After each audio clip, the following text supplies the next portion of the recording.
Hello everyone and welcome to yet another video of Arbitrary Learnings. In this video, we will be learning something very simple and very basic. We'll be learning something related to a piece of paper. Suppose I have a piece of paper and I want to tear it down in two halves. Okay, let me try this. See, when I am tearing down a paper into two halves like this, it seldom takes a straight line. It will randomly choose a line and it will tear down into two halves. But when you are taking a piece of paper, folding it like this, okay, and then if I will try to tear it down,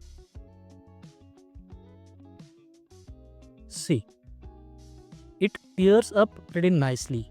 The reason behind this is paper mostly is made up of wood, and wood is fiber, okay, and at microscopic level, all the individual strands of the fiber are holding up each other tightly to give this plain surface of this paper.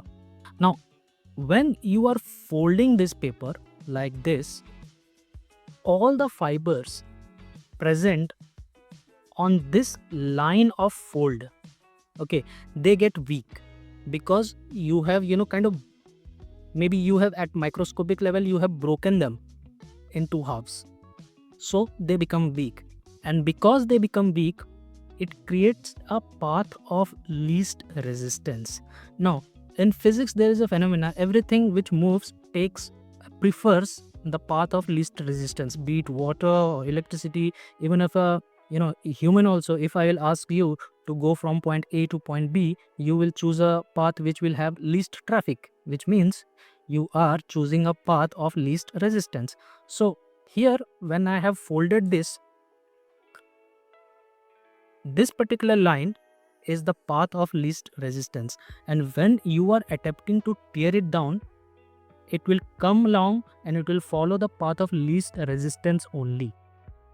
It will not go here, it will not go there, because here the fibers are comparatively strong, but here on the line the fibers have gone weak, so this will follow only that particular line only, and it will tear down pretty nicely.